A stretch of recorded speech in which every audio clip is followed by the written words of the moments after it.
સ્વામિનારાયણ સ્વામિનારાયણ સ્વામિનારાયણ સ્વામિનારાયણ સ્વામિનારાયણ સ્વામિનારાયણ સ્વામિનારાયણ સ્વામિનારાયણ સહજાનંદ સ્વામી મહારાજની જય.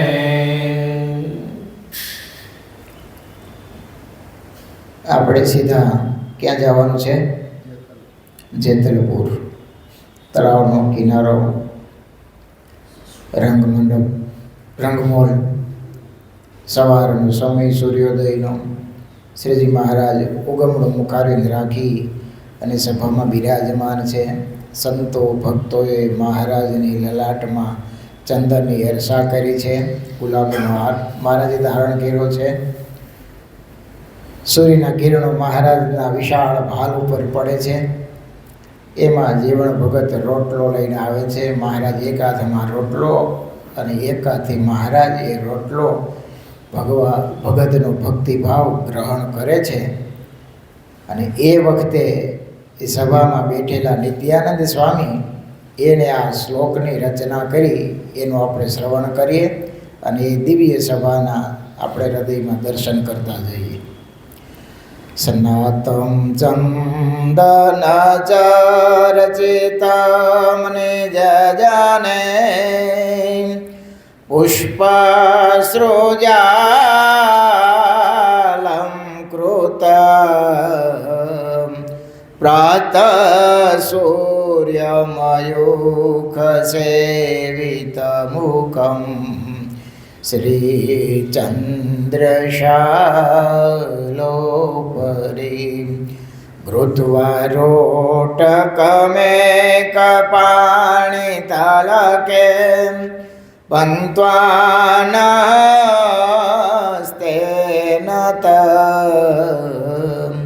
પૂજાનાં પ્રવિલોકસેવકગણાં વંદે સદા સ્વામિનં વંદે સદા સ્વામિનં વર્ણિવેશરમણીય દર્શનમ મંદેયાચરુચિરાનનાં ભુજં પૂજિतं સુરનરો તમેર્મુદા ધર્માનંદનમહં વિચિંતયે. ઓમ અવતારિણી શ્રી સ્વામિનારાયણાય નમો નમઃ. ઓમ શ્રી હરિકૃષ્ણાય નમો નમઃ. ઓમ શ્રી પૂર્ણ પુરુષોત્તમાય નમો નમઃ.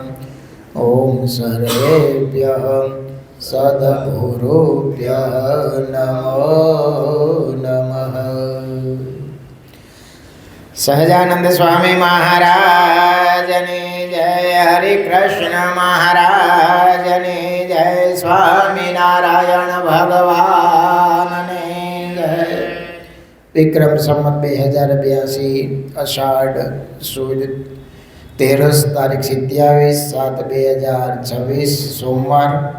આચાર્ય શ્રી બિહારીલાલજી મહારાજ રચિત શ્રી હરિલામૃત કળશ પહેલો વિશ્રામ પહેલો.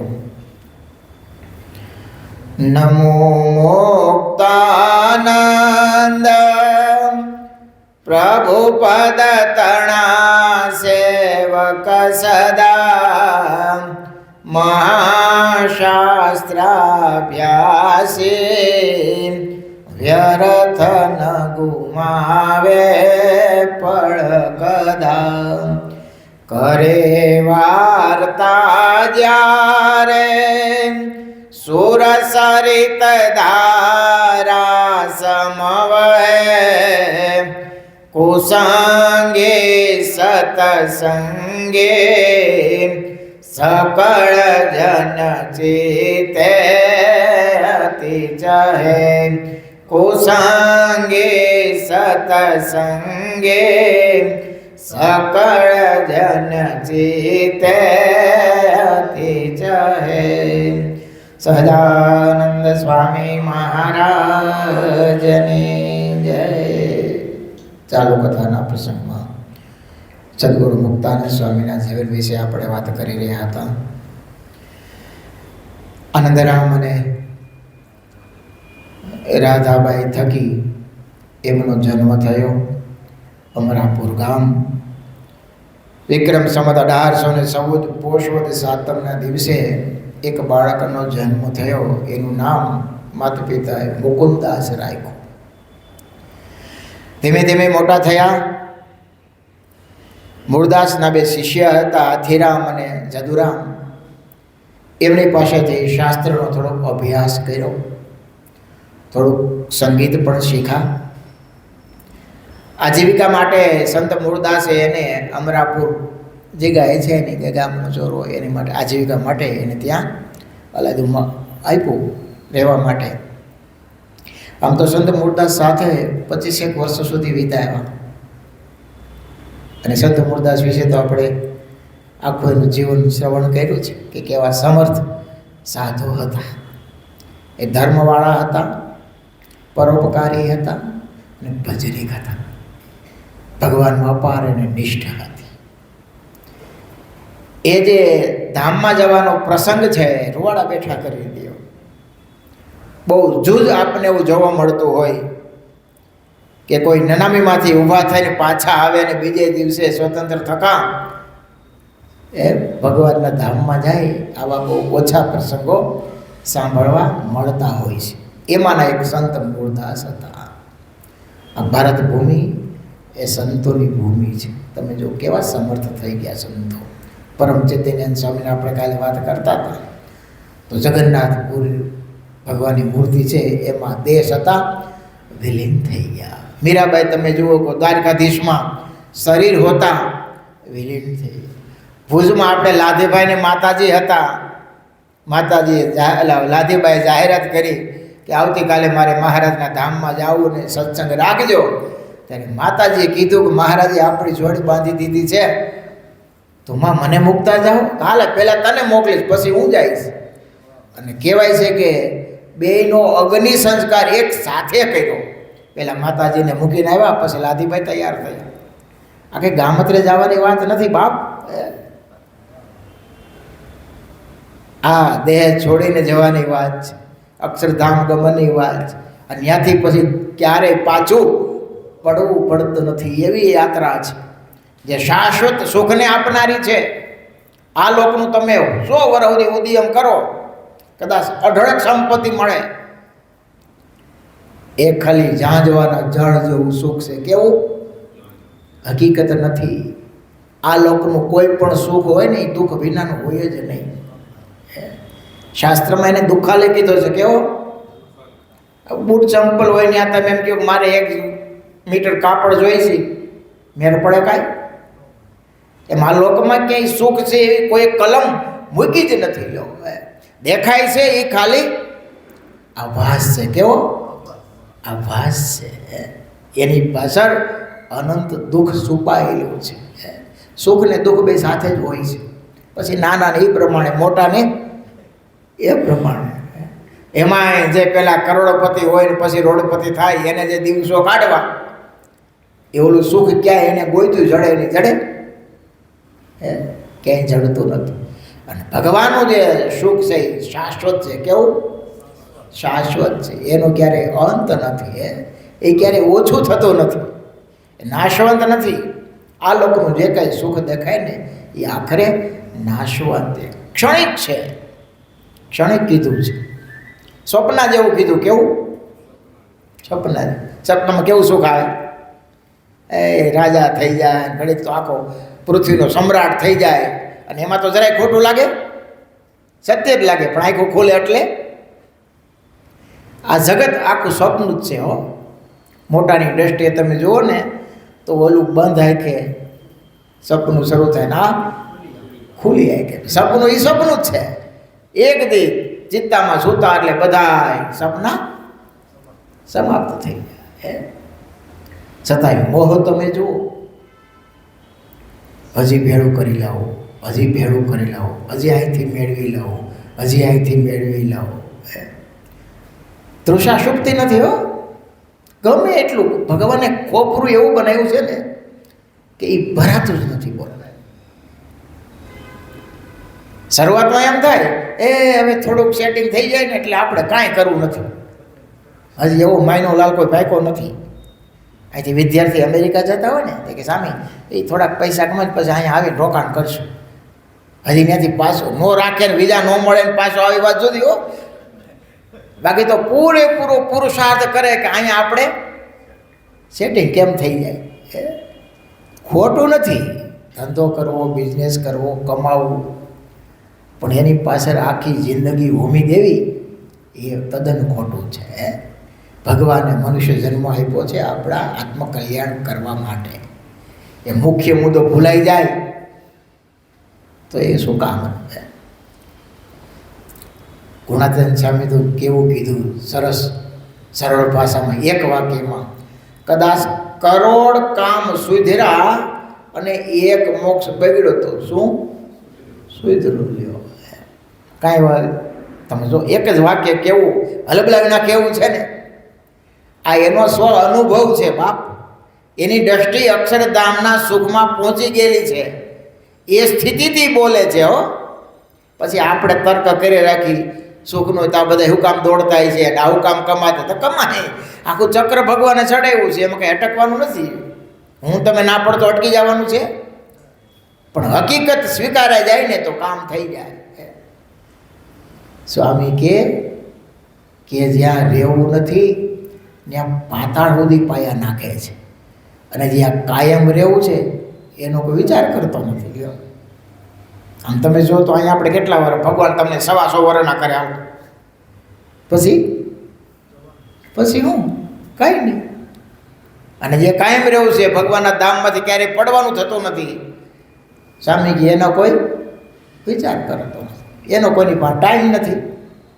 કાંઈ એમ કે પછી કરશું, ક્યારે પછી કરશું. થોડાક સેટિંગ થઈ જાય ને, તમને લાગે જ કોઈ સેટ થયું એવું?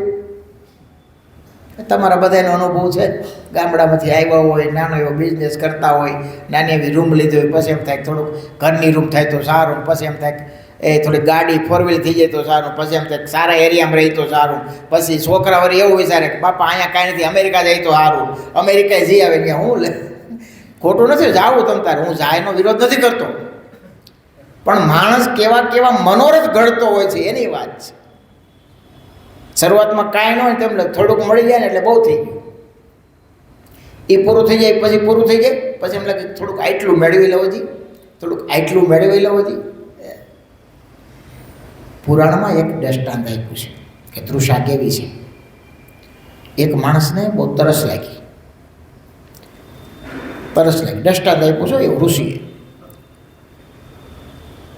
એ સમુદ્ર પાસે ગયો, મીઠા સમુદ્ર પાસે, આખું સમુદ્રનું પાણી પી ગયો તો એને તૃષા છીપી ગઈ. તળાવ ખાલી કરી નાખ્યા તોય તૃષા છીપી નહીં. નદીઓ બધી ખાલી કરી નાખી, કૂવા ખાલી કરી નાખ્યા. તળાવ, કૂવા, નદીઓ, સમુદ્ર ખાલી કરી નાખ્યો તો એની તૃષા છીપી નહીં. અને આમ રખડતો હતો, રજડતો હતો. એમાં ઓલા ઝાકર આવેલો મેઘરવો આવે ને, એમાં ખેડૂત લોકોએ હળ આકેલું મોટા મોટા ઢેફા દોડીના પડેલા, એ પલળેલા, એ ઊંધો પડીને ચૂસે. તો તમે કલ્પના કરો, આખો દરિયો પી ગયો, નદીઓ પી ગયો, તળાવ પી ગયો, કૂવાને પાણી પી ગયો, તૃષા સીપીને હવે ટેફામાં સીપી જાય. આપણું આવું જ છે. નિષ્કાળ સામે લખ્યું કે કંઈક વાર ચક્રવર્તી સમ્રાટ થયો, કંઈક વાર ઇન્દ્ર થયો, ઇન્દ્ર પદવીને પામ્યો, તોય હજી પંચ વિશે ભોગવવાની આકાંક્ષા જતી નથી. મહારાજે ત્યાં સુધી લખ્યું છે, જેટલી મીંદડી, જેટલી કૂતરીઓ, જેટલી બિલાડીઓ, એ જેટલા સ્ત્રી પુરુષે સ્ત્રી સાથે એટલા જન્મ ધર્યા છે, તોય હજી તૃષ્ણા કાંઈ છૂપતી નથી. હજી મેળવી લઉં, હજી મેળવી લઉં, હજી મેળવી લઉં. આપણી સાથે રહેતા હોય, આપણા નજીકના હોય અને અચાનક એક્સિડન્ટ મૃત્યુ થાય ને તો આમ એવા બધા વિચારો આવે, ઓ આ તો વયા ગયા, આ તો વયા ગયા. ભગવાનનો ભગત હોય ને અને પોતાનું આત્મકલ્યાણ સિદ્ધ કરવું હોય ને એવા વિચાર આવે, એટલે આપણે જવાનું છે, આપણે જવાનું છે. આપણું આમથી હોય તો બીજા મરતા હોય ને આપણે જોઈને એટલે આપણે મરવાનો વિચાર ન આવે. આપણે તો હજી વાર છે. શું છે એ તો બીજા મર્યા એમ, આપણે તો હજી વાર છે. અને કાયમ મરવાના વિચાર બહુ ન કરવા હો, નકર પાછું ભજન ન થાય, નિરાશ આવી જાય. છતાંય મરી જવું છે એની આકાંક્ષા, ધ્યાન તો અનુસંધાન તો રાખો કે એક દી જવાનું છે. મને તમને બધાને ખબર છે કે જઈશું ત્યારે કાંઈ સાથે આવવાનું નથી. પણ છતાંય તમે જો ભેગું કરવામાં કોઈ પાછું વાળું જોતો નથી. કરવું 100% ભેળું કરવું, પણ આપણું આત્મકલ્યાણ બગાડીને નહીં હો, આપણું મોક્ષ બગાડીને. શેના માટે આપણે આવ્યા છીએ, શું કરીએ છીએ, કેટલું કર્યું, કેટલું કરવાનું બાકી છે, એનું અનુસંધાન કાયમ માટે રાખવું. કે મેરા પછી મારું શું? હા, આ બહુ અઘરું છે. એક માનસી પૂજા એની કરવી જોઈએ આંદે, કે કેટલું કર્યું, કેટલું કરવાનું બાકી છે. તો ભગવાન વધારે યાદ આવે. આપણે તો સત્સંગમાં છીએ એટલે આપણે અનુસંધાન છે કે બધુંય કરીએ જ. જ્યાં ચાતુર્માં ચાલે છે તો બધા કેવા કેવા નિયમ બધા લે છે. એ ભગવાનની પ્રસન્નતા માટે જ લે છે, આત્મકલ્યાણ કરવા માટે જ લે છે, કે ભગવાન વિશેષ રાજી થાય.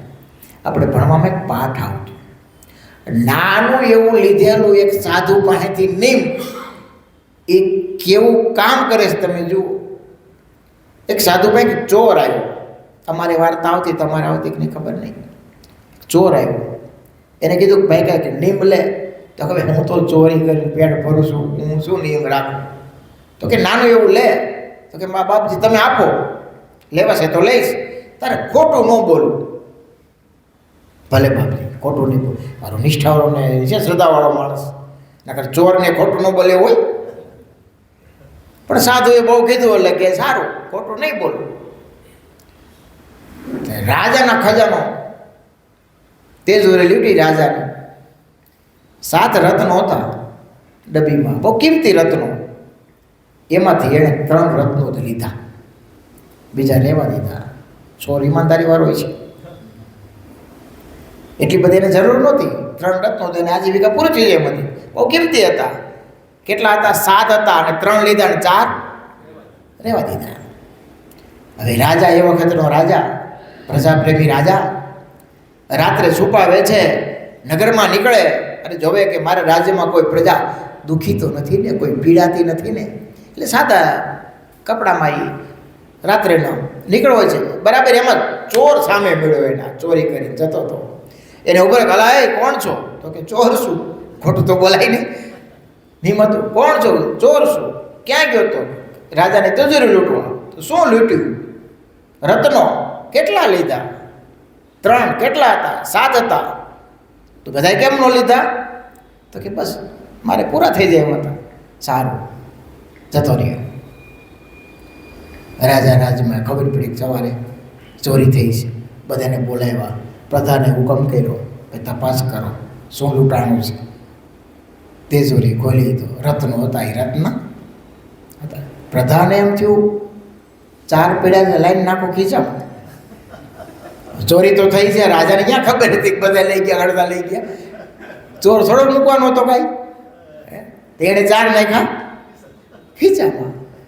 રાજા દરબાર ફેરો, તપાસ કરી, ભાઈ શું લૂંટાણું છે? મહારાજ, તેજોરીમાંથી રત્નો, કિંમતી રત્નો હતા, એ લૂંટાઈ ગયા છે. કેટલા લૂંટાણા? કેટલા હતા? 7 હતા. 7 રત્નો લૂંટાઈ ગયા છે. સારું, તપાસ કરી. તપાસમાં બીજું કે હાથ પર રાજા તો ઓળખતો હતો. માણસને બોલાયો, પ્રધાનને બોલાયો. તપાસ કરતો હતો પ્રધાન, એને બોલાયો. ઓલાને પૂછ્યું કોણ છો? કે ચોર.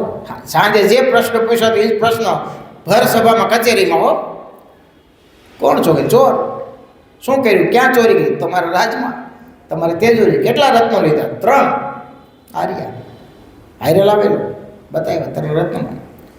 રાજાએ પ્રધાનાનું જોયું, પછી તો કાપું તો લોહી નીકળે.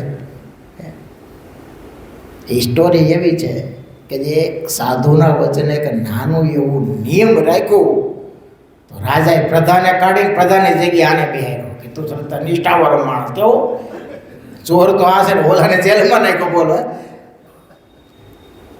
એક નાનું એવું નિયમ તમે જુઓ. ખોટું બોલવું નહીં તો કામ કેવડું થાય. એ નિયમ છે, એ નિયમ છે. તો આપણે તો ભગવાનને પ્રસન્ન કરવા માટે કરીએ છીએ, તો ભગવાન રાજી ન થાય? અવશ્ય થાય. હો, અને જે નિયમે કરીને થાય ને એ એમને નથી થતું. બાપ કાયમ નક્કી કર્યો હોય કે 5 માળા કરવી એટલે કરવી. પૂજીપાદ જોગી સ્વામી છે ને, તો ઉંમર થઈ ગઈ સ્વામીની, એટલે સ્વામીને બહુ ગણવાનું જ કહ્યું બહુ ફાવતું ન હોય. એકવાર રાતે 11 વાગે હાથમાં માળા લીધી અને આમ ઉપાડ્યો. આમ મેં કીધું શું કરો છો? એ કે માળા એવું કરું છું. મેં કીધું આમ માળા ફેરવાય? તો કે અધૂરું છે, નિયમ અધૂરું છે. કે તને શું ખબર પડે? એનું તો ભગવાન માની લે, પણ છતાંય એને ખટકો કેવો, આલોસ કેવો. પૂજી હરિપ્રસાદ સ્વામી હતા ને, એ હવે ક્યાંક વહેલું 5 વાગે જવાનું હોય. હવે એની પૂજાનો નિયમ હોય કે 3 કલાક કરવી એટલે કરવી.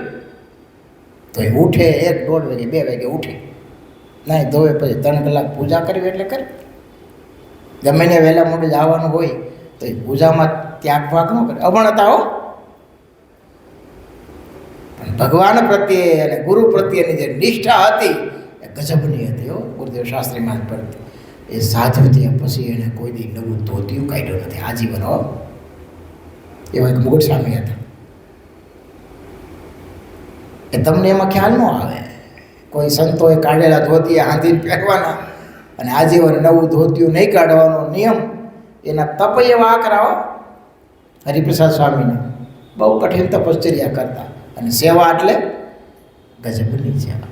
છેલ્લે છેલ્લે એને થોડીક શારીરિક તકલીફ હતી ને કિડની થોડીક ફેલ થઈ ગયેલી અને ડાયાલિસિસ કરતા. એકવાર રાજકોટમાં માંદા રૂમમાં બેઠા બેઠા રોતા હતા. હું ગયો, કેમ સ્વામી શું, કેમ કે વધારે તકલીફ છે? કોઈ કંઈ કીધું? તો કે ના ના, એમ કરી રોવા મળ્યા, વધારે રોવા મળ્યા. એટલે હું મોટા દેવ સ્વામીને બોલાવ્યો. મેં સ્વામી હરિપ્રસાદ સ્વામી રડે છે. તો આવ્યા કે સ્વામી શું થયું? તો કે હવે મારી વાંહે એટલો હુકામ ખર્ચો કરો છો કે હું ક્યાં આવે જાજુ રહેવાનું? પણ કે સ્વામી શેનો કરશો? એ કે આ જો ને આ મશીન એકાત્રા ચડાવવું પડે, એમાં થોડું મફત થાય છે. કે હવે હું કંઈ સેવા તો કરી શકતો નથી. કે આ બધું બંધ કરો નહીં. કે હવે મને મારા લઈ જા. કે અરે પણ સ્વામી તમારો ડાયાલિસ કરેલો કંઈ પૈસા ઓલો હોસ્પિટલવાળા લેતા નથી, સાધુ જાણે. અને તમે તો ઘણી સેવા કરી છે, આવું તમારે ઊંધું વિચારવું નહીં. પણ એને તમે જો આજીવન કેટલી કરકસરથી કેવું જીવન જીવાય છે કે આપણા માટે આ બધું શું કરવા, શા માટે?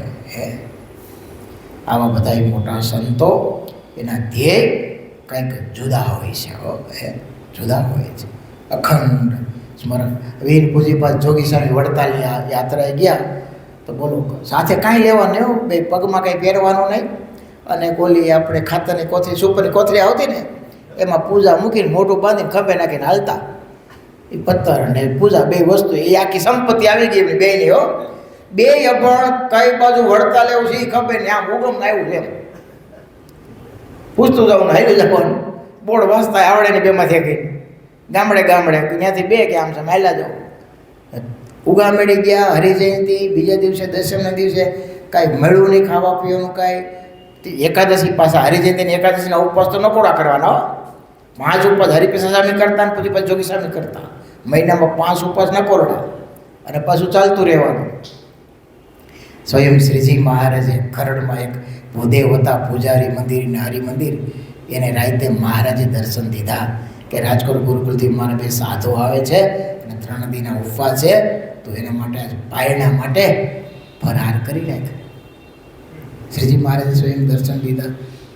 અને પૂજારીએ ફરાર તૈયાર કરી રાખ્યું. સ્વામી 9:30 ગયા છે. મંદિર વાળીને સાફ કરતા હતા, ચોક વાળતા છે. આવો સ્વામી આવો, રાજકોટ ગુરુકુળથી આવો છો ને? સ્વામીને એમ થયું આ પહેલી વખત આ ગામમાં આવ્યા છે અને આને ખબર કેમ પડી. કીધું બાબુજી ચિંતા ન કરતા, તમારી ઓળખાણ મને મહારાજે કરાવી છે. ભૂદેવ છું, પવિત્રપણે ઠાકોરજીના થાળ કર્યા છે, 3 દીના ઉપવાસ છે. મને મહારાજે કીધું છે પારણા કરો. અને 2 દિવસ સ્વામીને સંતોને ત્યાં રોક્યા અને દર વર્ષે બ્રહ્મસૂત્રમાં આવતા અને મહારાજે કીધેલું સાધુની સેવા કરજે એટલે બધાએ સાધુને દર વર્ષે ધોતિયા ઓઢાડતા, જ્યાં સુધી શરીર સારું ભૂદેવ આવતા કરડથી. હવે સ્વયં શ્રીજી મહારાજનું ધ્યાન રાખતા હોય એ સાધુ કહેવાય છે. કયો પૂજ્ય રાકેશ પ્રસાદ મહારાજ ઢોલરા પધરામણી આજુબાજુ રાજકોટની બધી પધરામણી કરતા હતા. તે ઢોલરા બેરનું મંદિર છે, ત્યાં આરતી ઉતારવા ગયા. તેમ કીધું બાપજી જો અહીંયા જોગી સ્વામીને શ્રીજી મહારાજ આવે પાણી બતાવ્યું હતું, તો ત્યાં આગળ કંઈ બેઠા. એ કે હા, એ કે જેટલું રાજાનું રાજ એટલું રાણીનું રાજ, એવું બોલ્યા હોય ત્યારે કે એટલું રાજાનું રાજ એટલું રાણીનું રાજ. એમ સ્વામીને અહીંયા બેઠા હતા, સાહેબ માનસી પૂજા કરતા હતા અને મહારાજે કીધું કાલે 1 જણ આવે કે એને દાન કરજો, પાણી થશે. કારણ કે આખા ઢોલરા ગામમાં પાણી નહીં. મંદિર તો બનાવ્યું, સામે એમ થયું કે થોડુંક પાણી થાય તો નાના ફૂલજોડ થાય અને પૂજારી નાહવા માટે કામ લાગે. અને કાના બાપા વૈષ્ણવ ભગતો પણ જોગી સાહેબ બધી ભાવનાવાળા, તે ટોપલામાં સીધું લઈને આવ્યા કે લ્યો જોગી બાપા ઠાકોરજીના થાળ આમાંથી કરજો. આ ઘડીક બેઠા તે હું ટોપલો લઈને ઉપર ગયો તો કાના બાપા કે સ્વામી આજ તમારા મને સપનામાં દર્શન થયા હતા. સ્વામી કે બીજા સપના આવે ત્યાં બબુ ગબડું તો સારું. સ્વામીને તરત એમ થયું મહારાજ આને મોકલું લાગે છે. એ કે કાના આપણે ધાર કરવો છે, કંઈક કહ જેવું કરું. એ કે હા સ્વામી, જૂનું સિંહાસન હતું ને ત્યાં કહને લીટી હાલ ત્રિકમ લે કે ત્રિકમ લે. સ્વામી કે મેં કાના પાસે 2 ટચકા મરાવ્યા, એટલું પાણી થયું. પછી સ્વામીએ હવેડો કર્યો ત્યાં. એ કે ભલે પશુએ પીવે, ઢોરે પીવે. અને એ મંદિરનું જ્યારે ભૈરું કર્યું ત્યારે પૂજ્ય જોગી સ્વામી એવું બોલ્યા હતા, મંદિર થવું હોય તો થાય, પાણી થવું હોય તો થાય, પણ મને મહારાજ હજી ભૂલ્યા નથી. કારણ કે આવીને કહી ગયા ને કે મહારાજ હજી મને ભૂલ્યા નથી. સ્વામી ત્યાં જાય ને એટલે નાય મહારાજની આંબારે સ્વામી હાલો નવાઈ ગયું. નાના કે આ તો પ્રસાદીનું પાણી છે, મહારાજે દેખાડું કડક નાવો ને કે સતત એને એક એક ક્રિયામાં મહારાજ વળાયેલા હતા. એવા એ સાધુ, એક એક ક્રિયા છે એ મહારાજમય હોવી જોઈએ. મુક્તાનંદ સ્વામીનું જીવન એવું હતું, કારણ કે ભજની કહેવા મૂળદાસ એની સાથે રહી અને એનો ઉછેર થયો. શાસ્ત્રો ભણ્યા અને શાસ્ત્રોમાં એણે એવું તારણ કાઢ્યું કે આ જગતનું સુખ એ બધું નાશવંત છે, શાશ્વત સુખ તો ભગવાનના ચરણમાં છે. તો ભગવાનની ઉપાસના કરવી, આ દેહ કરીને ભગવાનને મેળવવા. પણ શાસ્ત્રોમાં એવું સાંભળ્યું કે નિષ્કામ ધર્મ પાળી અને ભગવાનની ભક્તિ કરી અને ભગવાનની પ્રાપ્તિ થાય છે. આવો એને દૃઢ નિશ્ચય કર્યો. શાસ્ત્રોમાંથી આ એને સાર કાઢ્યો. હવે આના માટે શું કરવું? દિન પ્રતિદિન એનો વૈરાગ વધતો ગયો. હવે જગતમાં રહેવું નથી, ઉંમર થઈ. લોકના રિવાજ પ્રમાણે મા બાપે એમના ન કરવા છતાંય લગ્ન કર્યા, પણ આમણે નક્કી કર્યું હતું કે હવે આપણે આ ઘરમાં રહેવું નથી. આપણે જાણીએ છીએ, જાણી જોઈ ગાણ પર આદરું બોલો. હવે લગ્ન થયેલો યુવાન છોકરો અને ગાંડા ગદોડે, અને કેવા ગદોડે કે રામ ઘટાઘટ મહુડી ફૂલી આમ બોલે જોર જોરથી. એક ઘરથી બીજા ઘરે જાય, કોકના ઘરથી વસ્તુ લઈને બીજા ઘરમાં મૂકે, આના ઘરમાંથી લઈને આના ઘરમાં મૂકે. એટલે થોડાક દી તો બધાએ સહન કર્યું, પણ પછી તો લોકોના મની ફરિયાદો આવવા અને ઘરમાં પૂરે તો રેડું નાખે, ત્યાંથી બહાર કાઢે. તો આ તો જાણી જોઈને કાઢવું. ઊંઘ આવી ગઈ ને હુઈ ગયા હોય ને એને તમે જગાડી શકો, પણ જાગતો હૂતો હોય ને શું કરું ભાઈ? જાગતો જ હૂતો એને કેમ જગાડો? એ કઈ જાગે? તમે આમ પાટો મારતો એ છે કઈ હલે નહીં. અને ઓલો ઊંઘમાં હોય તમે મારો તો હવે કઈ બેઠો થાય. જાણી જોઈને હું તો આ તો ગાંડ પણ એને ગાંડા હતા નહીં. હો, જાણી જોઈને સ્વીકાર્યું હતું અને આ બધું કર્યું. અને પછી જે ઘરનો ત્યાગ કર્યો એની વાત આપણે આવતીકાલે કરીશું. સહજાનંદ સ્વામી મહારાજની જય. સ્વામિનારાયણ સ્વામિનારાયણ સ્વામિનારાયણ સ્વામિનારાયણ.